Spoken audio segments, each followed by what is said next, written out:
हमारी पॉडकास्ट पे स्वागत है।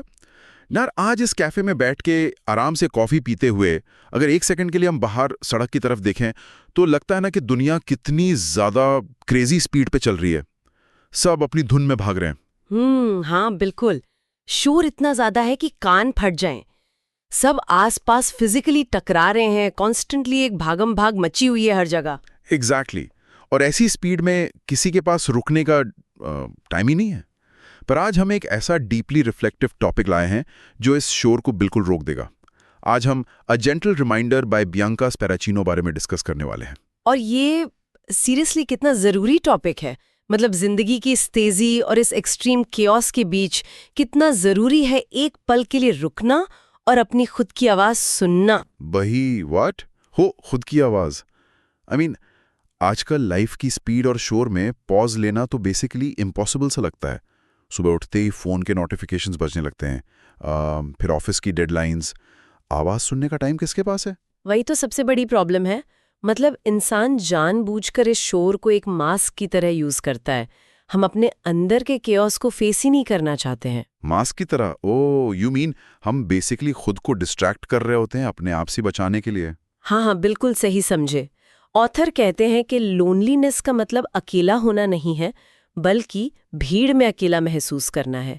एक ऐसी फीलिंग जहां हजारों लोग आसपास हैं पर फिर भी लगता है कि कोई समझ नहीं रहा। नो वे।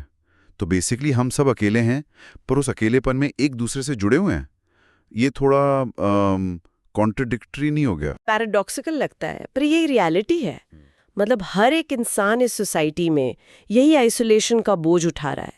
हम नेचुरली अपने आसपास दीवारें बना लेते हैं ताकि और दर्द ना हो, और उन्हीं दीवारों के बीच ट्रैप हो जाते हैं। अच्छा, इसको ना एक और बेटर देसी एग्जाम्पल से समझते हैं। जैसे रेड लाइट पर सब अपनी गाड़ी में अकेले और फ्रस्ट्रेटेड बैठे होते हैं। एसी फुल स्पीड पे चल रहा होता है और शीशे टाइटली बंद होते हैं। राइट। सब शीशे बंद करके लाउड म्यूजिक चला के अकेले बैठे हैं और अंदर ही अंदर गुस्सा हो रहे हैं कि यार मैं ट्रैफिक में फंस गया। पर असल में सब उस एक ही ट्रैफिक जैम का हिस्सा होते हैं। ये बहुत ही परफेक्ट एनालॉजी है। मतलब हम अपनी उन छोटी छोटी गाड़ियों में खुद को अकेला समझते हैं, पर ऊपर से देखें तो सब एक ही एक्सपीरियंस का, एक ही ह्यूमन जैम का हिस्सा है। एग्जैक्टली। कोई आगे नहीं जा रहा होता, सब सेम हेल्पलेसनेस शेयर कर रहे होते हैं। तो बेसिकली आइसोलेशन का इल्यूजन टूट जाता है जब हम ये देखते हैं कि बाकी दुनिया भी सेम सिचुएशन में है। और ऑथर वही डीपर कनेक्शन समझाने की कोशिश कर रही हैं। हमारी स्ट्रगल्स हमें ह्यूमैनिटी से अलग नहीं करती, वो हमें कनेक्ट करती हैं। यार ये ट्रैफिक वाली बात तो काफी ठीक है, लॉजिकल लगती है। पर ट्रैफिक तो क्लियर हो जाता है ना आधे घंटे में। जब लाइफ में एक्चुअल रोड ब्लॉक्स आते हैं, बड़े सेटबैक्स आते हैं, तब चीजें इतनी पोएटिक नहीं लगती। तब क्या करें? सही पॉइंट उठाया। लाइफ के रास्ते में आने वाले पहाड़ या मुश्किलें हमें रोकने के लिए नहीं बनाए गए।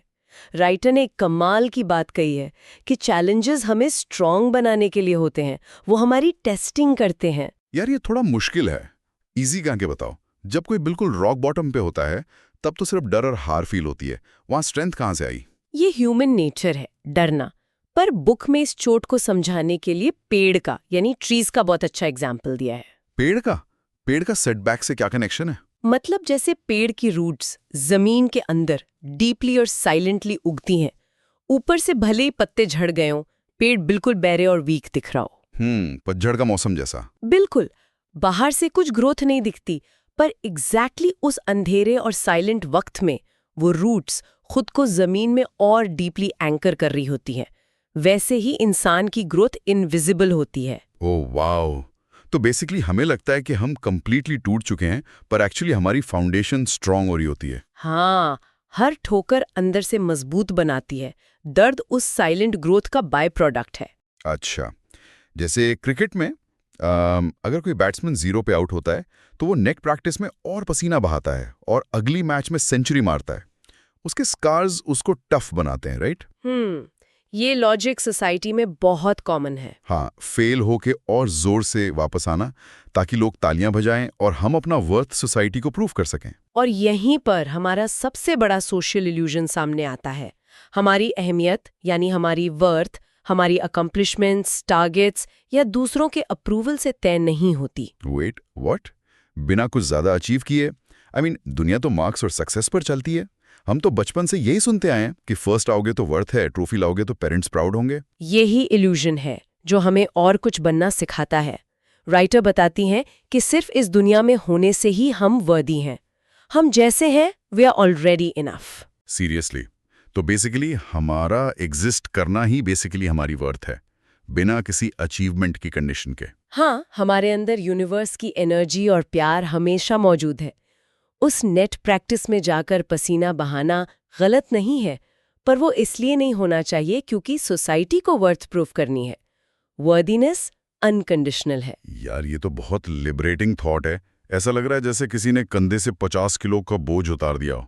फिर तो अगर हम ओरिजिनली इनफ हैं तो खुद को हील करना आसान होना चाहिए ना। आसान लगता है, पर रियलिटी में मॉडर्न लाइफस्टाइल सब कुछ इंस्टेंट चाहती है। हीलिंग में वक्त लगता है, जख्मों को ठीक होने में वक्त लगता है। राइट। हम चाहते हैं एक मोटिवेशनल वीडियो देखें और अगले दिन टोटली फिक्स हो जाएं। स्लो जर्नी है और खुद पर कंपैशन दिखाना सबसे जरूरी है इस प्रोसेस में। जब आप सोसाइटी के टारगेट से आजाद हो जाते हैं तो आराम से ठीक होने का स्पेस मिलता है। तो इस प्रोसेस को नेचुरली कैसे अप्रोच करें हम फिर? बुक में इसके लिए अनफोल्डिंग का एक बहुत ही प्यारा और प्रोफाउंड कॉन्सेप्ट लाया गया है। मतलब हम फूलों की तरह हैं जो धीरे धीरे खिलते हैं। ओह, अनफोल्डिंग, जैसे एक फ्लावर बर्ड अपनी नेचुरल स्पीड से खिलता है। एग्जैक्टली। अगर किसी रोज की कली को जबरदस्ती जल्दी खोलने की कोशिश की तो वो हमेशा के लिए टूट जाएगी। उस फूल को अपने पेस पर खिलना होता है। हम इंसान भी वैसे ही हैं। तो हम किसी फिक्स डेस्टिनेशन पे पहुंचने की रेस में नहीं है। कोई एक मैजिकल लाइन नहीं है जहां जाके हम ऑफिशियली कंप्लीट या हील हो जाते हैं। बिल्कुल नहीं। मतलब हम बिकमिंग की स्टेट में हैं। बिकमिंग। हाँ, हर दिन एक कंटिन्यूअस रीबर्थ है। मंजिल नहीं, सफर जरूरी है। हम हर नई प्रॉब्लम, हर नए दिन के साथ कंटिन्यूअसली एक नया रूप ले रहे हैं। वाओ, जिंदगी को नेचुरली ब्लूम होते देखना बिना किसी प्रेशर के, ये सच में एक आई ओपनिंग कॉन्सेप्ट है यार। ऐसा लग रहा है जिंदगी भर का पर्सपेक्टिव बदल गया मेरा। ऐसी डीपर बातें हमारी कोर अंडरस्टैंडिंग को टोटली रीसेट कर देती है। एब्सोल्युटली। तो इस मजेदार और डीप कॉन्वर्सेशन के बाद एक छोटा सा एक्शनेबल स्टेप लेते हैं। कल सुबह जब नया दिन शुरू होगा ना, तो मैं अपने अंदर एक बहुत स्पेसिफिक चेंज लाने वाला हूँ। अच्छा, मैं सुनना चाहूंगी, क्या चेंज लाओगे? कल सुबह उठते ही मैं अपना फोन चेक करके दुनिया की एक्सपेक्टेशंस या वैलिडेशन नहीं ढूंढूंगा। बस अपने बीइंग इनफ वाले थॉट के साथ दिन शुरू करूंगा कि मैं एज अ पर्सन नेचुरली काफी हूं, मुझे कुछ जीत कर प्रूव नहीं करना आज। और कल सुबह का क्या प्लान है फिर वहां? मैं तो कल सुबह बस आराम से अपनी चाय पीऊंगी और अपनी अनफोल्डिंग की प्रोसेस को अप्रिशिएट करूंगी बिना किसी भागम भाग के। एक ऐसी आदत जो हर किसी को अपनानी चाहिए। क्या बात है, चाय और थोड़ा सुकून।